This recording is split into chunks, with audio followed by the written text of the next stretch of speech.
Welcome to the only daily podcast focusing on compliance news of the day. Each morning, start your day with a cup of coffee and Tom Fox, the voice of compliance, to hear about 4 of the top compliance, corruption, or leadership stories you will need to start your day. The Daily Compliance News is a production of the Compliance Podcast Network. First, a word from our sponsor.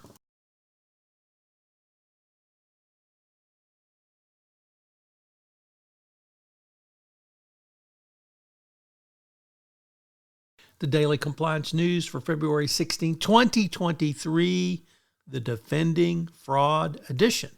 We begin to that story from Matt Levine over at Bloomberg, who says that Elon Musk went around accusing Twitter of fraud after he made his initial offer, hoping that it would drive the stock price down. Well, it didn't, and he had to pay what he offered for it. But now all of those shareholders who were following him and Twitter shareholders have sued Twitter for fraud. And guess what?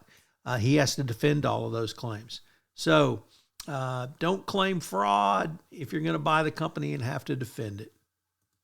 Next up from the Wall Street Journal, the FinCEN proposal to restrict the use, or the access of the corporate ownership registry has run afoul of the American Bankers Association, who was one of the biggest proponents of the registry, saying it hoped the project would cut regulatory costs for its members.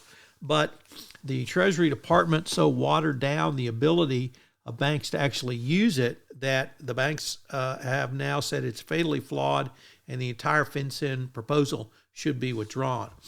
The bank's opposition, I think, is well-founded for reasons that are completely unclear. FinCEN did not want to give access to the information to banks, that the banks would have to make a request, and a request would be evaluated, and it may or may not be granted.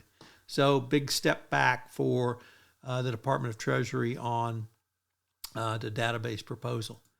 Next up from the Financial Times, China launches corruption probe into the Football Chief Association. He's under investigation by the ruling party, Communist Party, for corruption. It's obviously a big setback for President Xi Jinping's ambition to turning China into a soccer nation to compete with the rest of the world.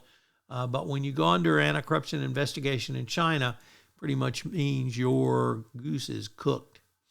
And finally, from Reuters, the FTX bankruptcy judge rejects a call for a new investigation into the crypto exchange collapse.